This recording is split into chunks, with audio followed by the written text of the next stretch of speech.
from one politician to another, or are they? Out in Wisconsin, we're going to John. Twist. We're going to Jon Stewart's uh, first directorial I think it's debut. his second movie, actually. Second. Hold on.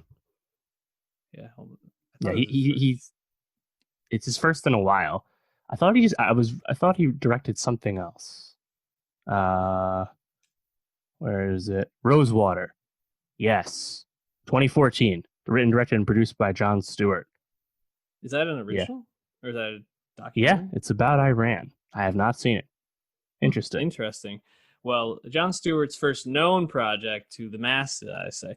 But no, second film, Irresistible, starring Steve Carell, supporting actress Rose Byrne. You got Mackenzie Davis in this. Mm-hmm.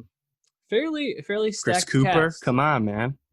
I mean, you got a couple of really cool cameos too. You have Topher Grace, Tasha Leone. Yep. I think there's a couple others I'm forgetting at the moment, but overall, it's a pretty stacked cast. A lot of people obviously want to be a part of this, support Jon Stewart, very popular person in the political, comedy, popular culture sphere.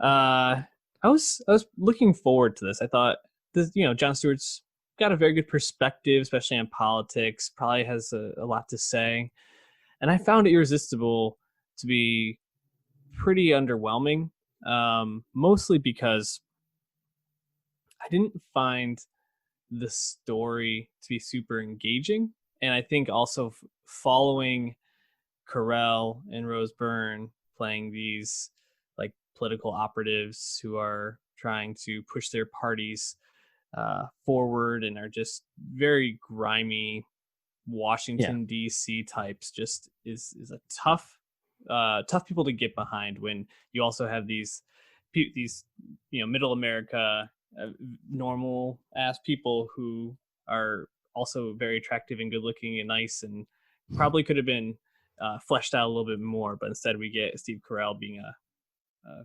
Democratic sleaze. How'd you feel about Irresistible? Yeah, so as I think everyone knows, Jon Stewart's been retired for a few years now from The Daily Show. Trevor Noah took his place. And apart from, I think when he made some waves advocating on behalf of 9/11 first responders and survivors and stuff like that, he's kind of been, retired, which is fine and what we expect. But have him come back and make something that's some kind of political drama, there is inherently something riding on that, just because Jon Stewart, when he was in the game, was a thoughtful guy who made a lot of waves, right, for many years.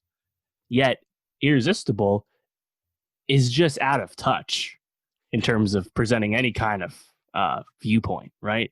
Like, wait, our lead character in this movie is a Clinton veteran? Really? Yeah. That was the guy we picked? Like, the whole point of view of this movie, which goes so far out of its way to be nonpartisan, like, it's like, see, this movie is for people that are enthusiastic about Joe Biden, right? Actually pro-Biden, not so much anti-Trump. It's like, what is our point of view here?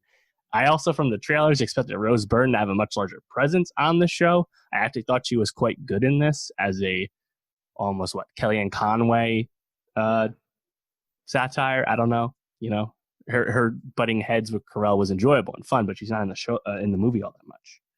And there's kind of like a late 11th hour twist in terms of the story of Irresistible, and then seeing where that twist actually goes, and like what's our takeaway supposed to be? A comment about the media and polarization. It's like nothing was said, and I was just going in expecting this to either be funnier given the people involved, or actually have some kind of point of view that wasn't immediately out of date in 2016. Yeah, it's interesting. Like you said, it goes out of its way to be nonpartisan in a lot of ways, but it also, I mean, I think similar to The Politician, is trying to highlight the ridiculousness of politics and this, take this small town where there's like 500 people and they're using advanced analytics and pouring all this super PAC money in there and it's just, it feels so overwrought with like over like heavy-handed metaphor about what it's Yeah. trying to say about the political system. And you have Carell, who we've talked about him recently with Space Force, and um, some some good movies, some bad things he's made recently. I feel like he was having a decent time, but also like was pretty meh in a lot of ways. And like you said, Rose Byrne stood out. I thought Mackenzie Davis, with what she had to work with, was pretty I don't know, delightful might be the good Mhm. word. And Chris Cooper, I think, also, seems to be really crushing that old man role that he just keeps getting cast in, Yeah. as an older man now. But yeah, just this movie was pretty lackluster in so many ways. And subtlety, I don't know if that's Jon Stewart's, I don't know, his forte right now. And, like when the movie ends too, and you see what were their names? The two Phils, the two guys with the same name from the town. I forgot. Oh yeah. They're like talking, and then they're like, "Oh no, it's like that's a great metaphor."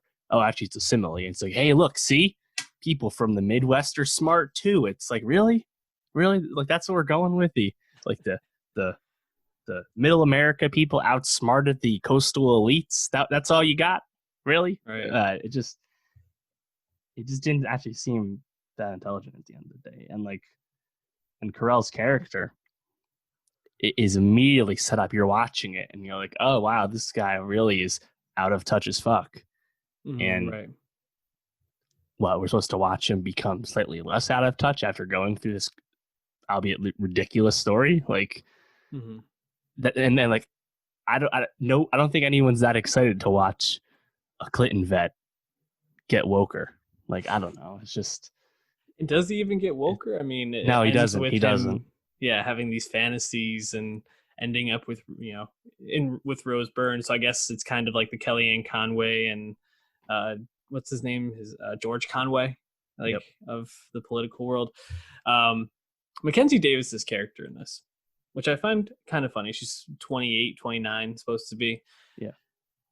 Goes on to be mayor of this town. Isn't she probably just going to end up in the same political system that these two are trying to churn out anyway? Like a 29-year-old mayor in Wisconsin probably is going to be fast tracked onto some level, like kind of like the politician, onto some level of I don't know. I feel like like having her end up being the mayor in the long run is probably just saying like, oh yeah, like she's gonna end up in the same system down the road. Was just my take on it, even though she fights for this small town.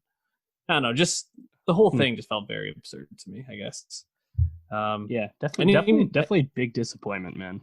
Just because. anything you did like really like? Yeah, I did like seeing the brief jaunt over to New York to Glad Hand for some donations, but again, it's kind of obvious plotting. Like it's not like Right. nothing really surprising. But I like Chris Cooper a lot in this, and as you said, he's kind of on a decent run of late with Homecoming season 2 and A Beautiful Day in the Neighborhood. So Yes. that's fun to see. And again, I like Byrne a lot. I think between this role and then of course Mrs. America, she's having a good 2020 from a career standpoint, which is nice. And yeah, Mackenzie Davis is in general just really good presence, even if her roles or whatever. So yeah, this is a movie actually I was going in pretty blind to, just to and it definitely did not warrant that level of discretion on my part, just because it's it's whatever at the end of the day and tough to recommend given the initial high rental price.